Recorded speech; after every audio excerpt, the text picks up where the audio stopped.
Up next, race number 3, first seat of Mudboss. You've got 4 minutes. Each car is ready to trackside.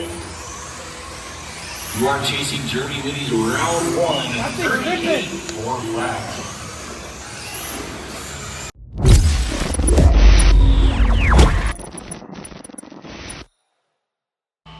What is up, guys? My name is Mark Santamaria. Welcome back to the channel. Welcome back to the RC vlog, guys. Today we're going to do something that a lot of you guys have probably been waiting for me to do with the new Traxxas BL2S system, which is we're going to run it in a spec class today. So we're going to run it in my Mudboss today. I got to put it in the Mudboss. We're going to see how it matches up with the old 12 turns in the spec class, which Mudboss is spec class. Before we do that, I got to show you some of these amazing custom built Traxxas cars that my buddy Randy put together. He actually manufactured them. He's the guy that makes the little Bandit body that I have, the Bandit Outlaw body. Wingless Bandit body.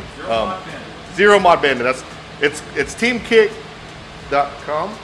I'll put a link in the description below to his website, but he has a whole bunch of really cool things out there. But he's got some custom cars. We're gonna check them out, and he's gonna sell them. But they're freaking sick. Freaking Barry going to town on some stuff over here.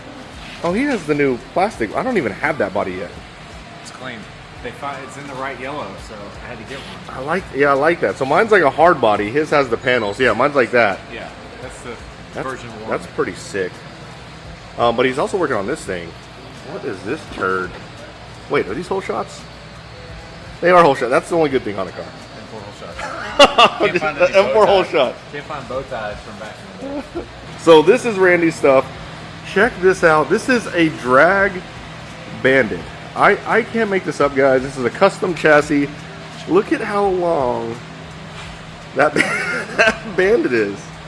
It's this new drag car. How sick is that? And this chassis is actually really rigid. I imagine it's pretty durable, but super freaking sick. Look at that. Let's look under it. Dang, that is insane. A freaking drag Bandit. Wow. So this is a mid-motor sprint car, a Bandit mid-motor. Check that out. It's the same transmission. He just mounts it in the middle, which looks really, really cool. It actually, is it a longer wheelbase too, Randy, or is it the same? No, it's actually the same. The same. Nice. Exact wheelbase. So the wheelbase is exactly the same. It just has, there's those stands. I have those stands. They're freaking awesome. But yeah, this is pretty freaking sick. I can't wait to see how that performs. You're running that tonight, right? Yes, I'm gonna try that tonight. And then there's this. Wait, what's up with these tires? We're starting to run these tires? These are Anacondas, which are on the approved tire list. Have been since day one. They're the Traxxas Anacondas, like $13 a pair. How do they match up with the? We haven't noticed a problem with them. Really? Yeah. I should try that. So they're easy to get and lower cost. That's his zero Mod Bandit, right? That is it. Yeah, I love the Bandit class. The Bandit class is blowing up in my area. You guys should try that. If there's an oval in your area, try it. It's cheap and extremely fun. Here's the rear motor sprint chassis. There's the rear motor sprint chassis. So this is a longer wheelbase, right? The same wheelbase. So why would you get this over the stock chassis? You don't have to cut it.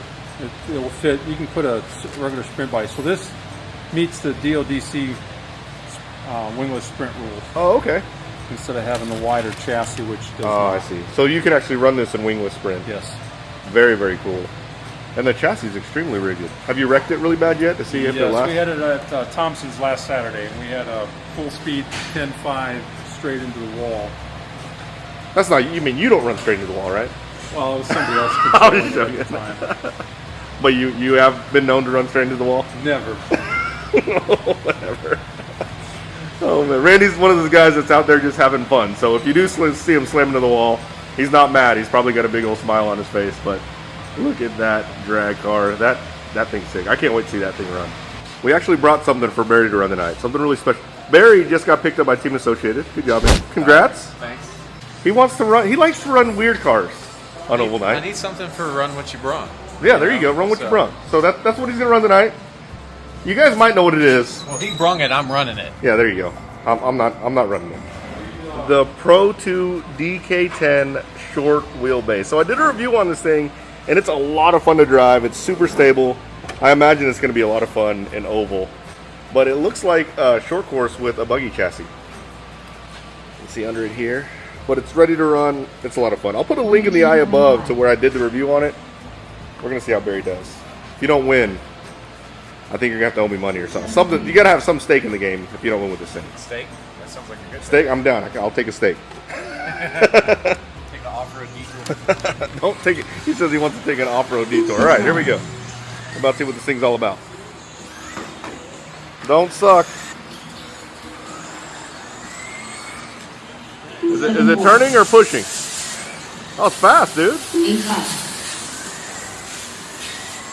He doesn't have a transponder in there yet, so we don't know what time he's running. Oh, it's spun out. He wanted to drive it how it is first before he starts making mods to it, because he's going to change the shock coil and things like that. Ride height, camber. So he wanted to see what his changes did, or what the improvements his changes are going to make. 7-3. Looks like he's got it now. We are installing the BL2S system into one of my Mudbosses. This is actually the Mudboss I built. I don't want to mess up my Punisher Mudboss because that's the one that's my guy. That's the one that I win with. So I actually won with this one too, but the Punisher Mudboss is like perfect. I want to leave it alone. But today I'm going to show you guys a secret on being extra fast in spec or stock racing. A lot of guys are in denial about this, but it's the truth. And it might be the reason why you can be extra fast in spec racing, but also the reason why spec racing might be hard to keep up in or get into. You know what? I'll just cut straight to it. Let's open it up. So I actually reached out to this company because I didn't know that there's actually a battery spec in Mudboss. I was just running whatever batteries I had, but I started doing some asking around and I found out what battery is the best battery. At least what I've been told is the best battery to run in Mudboss. And coincidentally, this company reached out to me a while back and said they love the channel and they would love to collab, and if I have any ideas or want anything or need anything from them, to reach out. So I reached out to them and I picked up some R1 batteries. This is by R1 Wurks. These are the actual Mudboss batteries. Look at these things. So in Mudboss, you can't run anything bigger than a 5200 milliamp battery or 50C. So this is a 5250C R1 battery. I heard these are awesome. I'm pretty stoked. We're gonna run them tonight, but I'm gonna run them in my Bandit and in my Mudboss. Oh man, I'm so stoked. But yes, the guys that are running stock classes in on-road and 10 scale, they have batteries that they hot charge, meaning they charge them up really fast, discharge them really fast. They get the heat up in the batteries. They actually check the resistance on the batteries to make sure they get the best batteries. Like, batteries are huge in spec and stock racing, which is cool. It can give you an edge, but also kind of defeats the purpose, in my opinion, of spec in stock racing, because it's supposed to be cheap and easy to get into in a level playing field. But I totally get it. You got to try to get an edge somehow. Let's get rolling.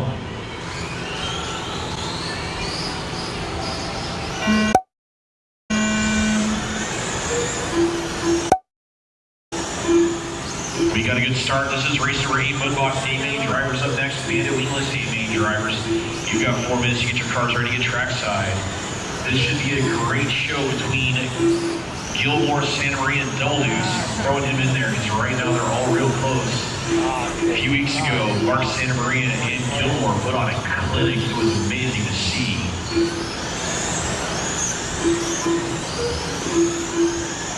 Ooh. Deuce fell all the way down to 7, so right now it's Gilmore, Santa Maria, Rollins, Copy Hero, Gilbert winning the double deuce. Overall fast lap right now belongs to Johnny Gilbert with a 5:07 back on 10. That is time. When you cross over, you're done. Santa Maria, you're done. Gilbert done. Copy Hero done. Everybody is done. Santa Maria takes the win. Chris Gilmore 2, Johnny 3, double deuce 4, Rollins 5, Winnie 6, Copy Hero rounding out the field. Alright guys, so it's official. The Traxxas BL2S system is not a significant advantage. I don't think it's an advantage at all in spec Traxxas racing. So I ran the BL2S system in the Mudboss that I built in the first round, and I didn't do as well as I usually do. I wasn't confident. I was actually kind of down actually. I switched over to my Punisher Mudboss, which is running the 12 turn, the XL5 12 turn, in the second round, and I did much better. Third round, I ended up clinching second overall in qualifying, and then I ran my Punisher Mudboss with the 12 turn in the mains, and I ended up winning. When I ran the brushless 2S system, again, it was on the Mudboss I built, so the setup wasn't as great, but I ended up, I think, qualifying like 6th or something like that. But what this means is it's still all about setup. that brushless system isn't an advantage over the stock Titan 12 turn. But what's going to be cool is when we start seeing people transition over, it's going to completely level the playing field. I'll go as far as saying that Titan 12 turn, if you find a hot Titan 12 turn, I think it's going to be better than the brushless system. However, you got to find it. I think out of the box they're going to be almost the exact same thing. But my car didn't look any faster when I was running the brush system. It didn't seem like it had any more torque. It looked like just a normal Mudboss. So there's going to be a transition period where we'll have some Titan 12 turns and the brush systems running spec classes, and people shouldn't complain because they're pretty much the same. So in regards to the batteries, my God, those batteries are freaking awesome. So I ended up TQing overall in the Bandit class, and again qualifying second Mudboss, but I won Mudboss. I ran into some trouble in Bandit and I ended up fourth, but those batteries are awesome. And one of the telltale signs when I can tell LiPo batteries are really good quality is whenever they charge, balance, and sit discharge with the cells perfectly even. And when I say perfectly even, I mean maybe one came off 1/100th of an amp, but other than that, the cells were almost perfectly matched the entire time I used them. Excellent batteries. And it's basically the biggest battery you can run in any of the spec classes. So Mudboss, it's 5200 or 50C. It is a 5200 or 50C. And they're doing something similar in the Bandit class to run a spec battery, so it'll work with that too. And man, awesome batteries. Huge thanks to R1 Wurks for hooking it up with those. You can save money if you buy those Mudboss batteries on their website. If you use coupon code MSM, it saves you 10%. If you're a Mudboss driver or you want to race Mudboss, I mean, I think it's a must-have, to be honest. They're that good. And full disclaimer, because I know you guys like to say it, no, they did not give me the batteries and tell me what to say. I actually asked for the batteries, and I am very pleased. Well, I hope you liked this video, guys. If you did, smash the like button, subscribe to my channel, turn on the notification bell, and you guys will see the